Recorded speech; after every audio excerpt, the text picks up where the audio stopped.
Desafio de número 40, a gente chegou nos últimos capítulos de Apocalipse. Eu quero começar falando daquele trecho onde João ele diz que a besta ela guerreará contra o cordeiro e ela diz que ele o derrotará. Então já tem um final estabelecido aí, eu vou ler para você. Juntos guerrearão contra o cordeiro, mas o cordeiro os derrotará, pois é o Senhor dos senhores, o Rei dos reis, e com ele estarão seus chamados, escolhidos e fiéis. Ou seja, o que a gente conclui aqui é que haverão muitas batalhas durante todo o livro de Apocalipse, a gente consegue perceber isso. Muitos se levantarão contra Deus, mas como fala aqui nesse trecho, ele é o Senhor dos senhores, ele é o Rei dos reis e ele os derrotará, e junto com ele estarão aqueles que ele chamou escolhidos, os fiéis. Mais um motivo pra gente não se preocupar, porque a Bíblia ela já relata a respeito do fim dos tempos. Outra coisa que eu quero falar pra você é que na verdade é um questionamento. Por que a gente teme a salvação quando a gente vem andando dentro do cristianismo, quando a gente vem julgando estar vivendo um cristianismo verdadeiro? Será que quando a gente teme, isso já não nos leva a refletir com relação às nossas atitudes? Será que a gente está realmente certo de que a vida que a gente tem vivido é realmente um evangelho real? Está dentro de um evangelho real, de um evangelho verdadeiro? Isso é um ponto para a gente pensar. E a Bíblia fala o seguinte: então os 24 anciãos, os 4 seres vivos se prostraram e adoraram a Deus que estava sentado no trono. Disseram amém, aleluia. E do trono veio uma voz que dizia: louvem nosso Deus, todos os seus servos, todos os que temem, pequenos e grandes. Desde o início da Bíblia até o fim da Bíblia, Deus não faz acepção de pessoas. Então, a Bíblia fala: louvem a Deus todos os servos, dos que temem, pequenos e grandes. Então, a gente precisa se atentar ao que é pequeno, ao que é grande e ter cuidado no que a gente julga ser pequeno para Deus, no que a gente julga ser grande para Deus, porque Ele não faz acepção de pessoas. Isso a gente lê durante toda a trajetória na Bíblia. E o terceiro ponto, eu quero ler aqui para você, que diz assim, ó: porque o linho representa os atos dos justos do povo santo. Felizes os que são convidados para o banquete de casamento do Cordeiro. A gente inverte os valores, a gente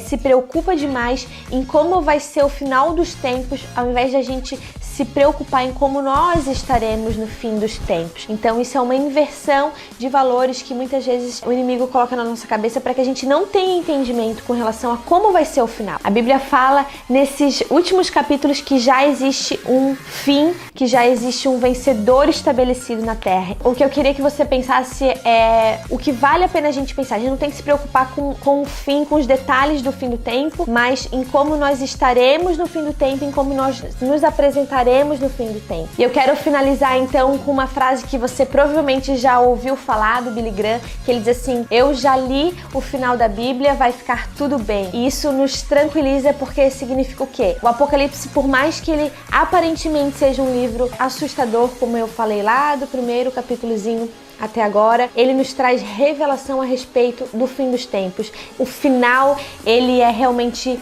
bonito, ele é realmente tranquilizador, ele realmente nos traz a recompensa, né? Deus nos mostra a recompensa de tudo aquilo que a gente vem batalhando para colher em Deus. Eu vou finalizar aqui com alguns capítulos do livro de Apocalipse. Diz assim, ó: vejam, faço nova todas as coisas, está terminado. Eu sou o Alfa e o Ômega, o princípio e o fim. A quem tiver sede, darei de beber gratuitamente das fontes da água da vida. O vitorioso herdará todas essas bênçãos e eu serei seu Deus. Ele será meu filho. Depois ele diz assim: não haverá maldição sobre coisa alguma, porque o trono de Deus e do Cordeiro estará ali. E por fim, Jesus fala assim: eu, Jesus, enviei meu anjo a fim de lhes dar esta mensagem para as igrejas. Eu sou a origem de Davi e o herdeiro de seu trono. Sou a brilhante estrela da manhã. Então eu espero que você tenha tido clareza durante esse final de leitura, que Jesus tenha se revelado no teu coração, que você tenha paz em quem você é, que você descubra a sua identidade em quem você é, que você entenda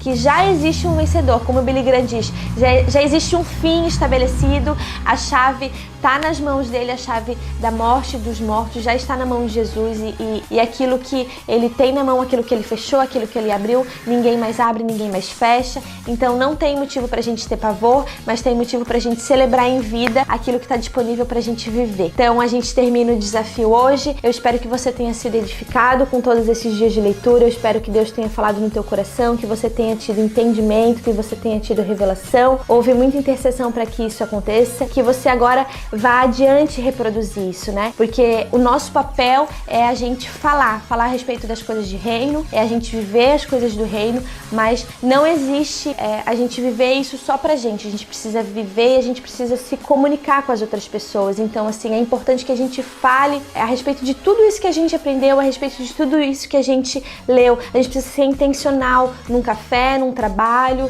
numa praça, no aeroporto, num ponto de ônibus. A gente precisa ser intencional, falar sutilmente na linguagem das pessoas que estão à nossa volta, da palavra de Deus, de incentivar essas pessoas a lerem a palavra de Deus. Não a convencer, a gente precisa ter esse entendimento. Quem convence é o Espírito Santo. A nossa parte é apenas anunciar. Falar do Evangelho, falar dessa experiência nova que a gente vem tendo, estudando e tendo entendimento da verdade que é a palavra de Deus. O Alicerce termina aqui. Esses foram 40 dias de leitura do Novo Testamento. Eu espero que você repasse isso para outras pessoas, incentive outras pessoas a fazerem essa leitura e que você e elas sejam edificados. Até o próximo vídeo.